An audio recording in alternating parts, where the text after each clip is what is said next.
If you thought House of the Dragon was holding back before, this trailer just declared war. Not metaphorically, not emotionally, literally. Because what HBO just showed us isn't setup. It isn't prophecy. It isn't slow burn politics. It's escalation. And if you blinked during that teaser, you missed the real story hiding underneath the fire and steel. Let's talk about what's actually happening here. Because Season 3 isn't just continuing the dance of the dragons, it's detonating it. Everyone complained that Season 2 had too much whispering and not enough burning, too much prophecy, not enough consequence. But here's the thing, that slow tension? That was pressure building inside a sealed container. Season 3 is the explosion. The first thing you probably noticed was the shift in tone. The lighting is darker. The shots are faster. The dragons aren't framed like mythical creatures anymore. They're framed like weapons being unsheathed. That's not an accident. You thought this show was about inheritance. It's actually about extinction.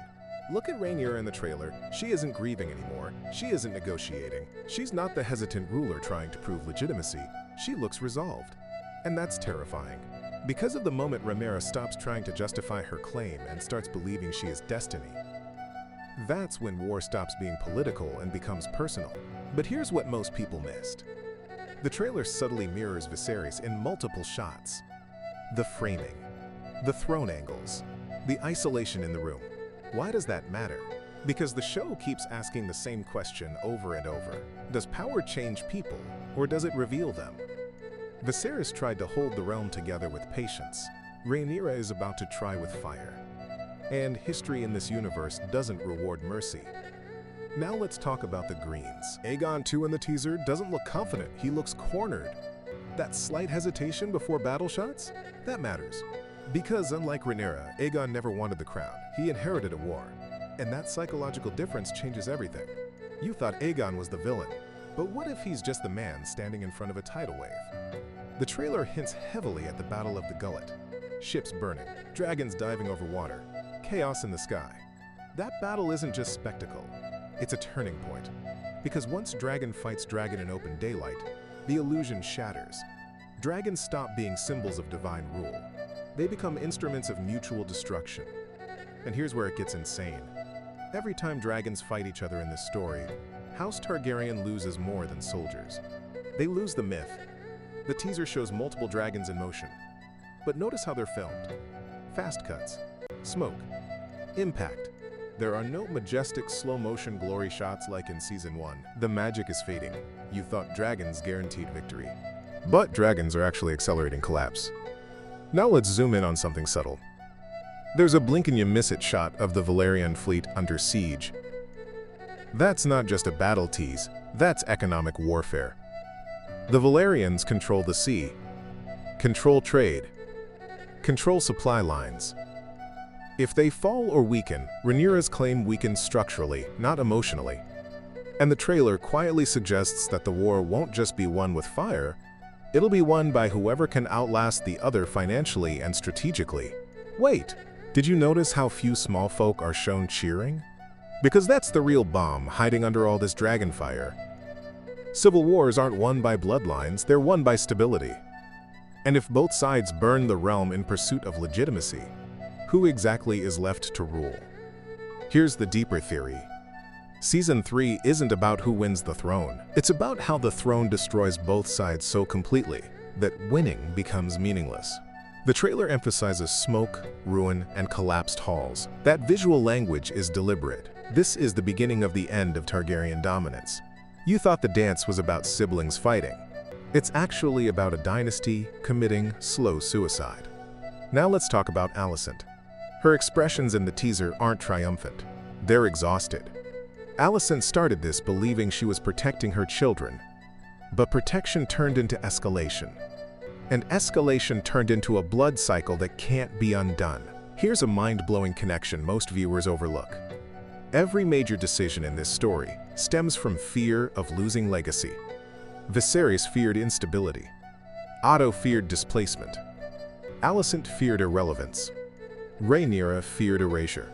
And fear, in this universe, always manifests as violence. The teaser doubles down on this theme with quick cuts of confrontations, glances across war tables, tightened fists, and silent standoffs. Nobody looks victorious, everyone looks trapped. And that's the genius of it. Because the show is slowly proving something dangerous.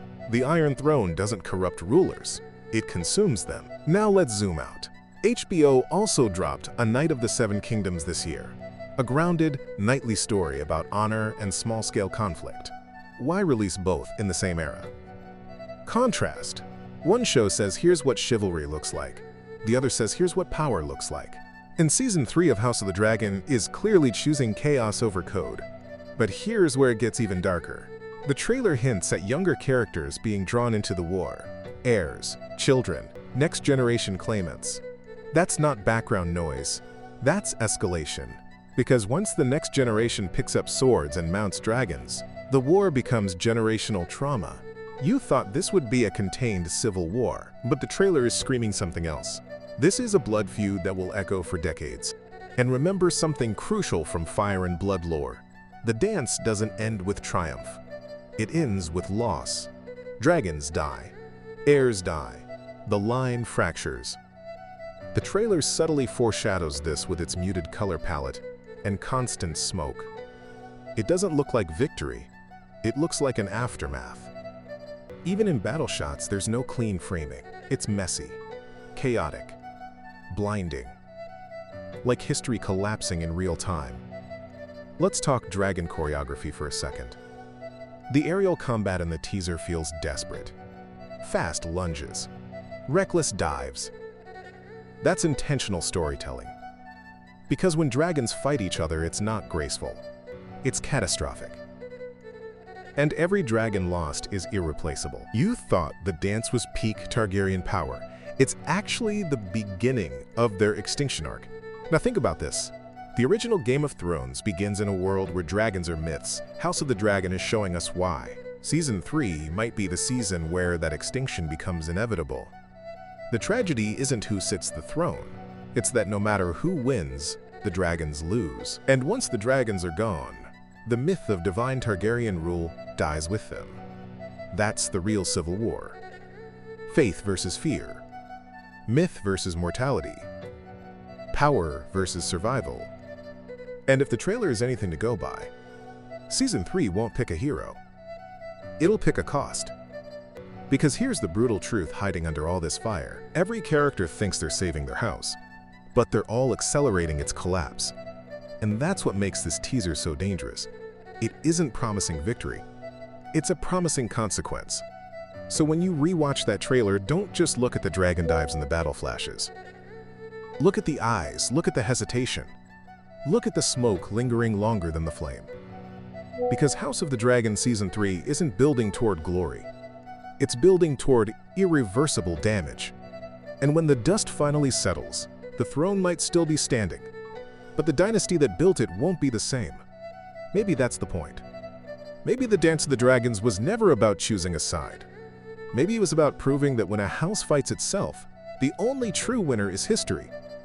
And once you see it that way, that trailer stops feeling exciting and starts feeling tragic. Rewatch it with that lens and tell me you don't see it too.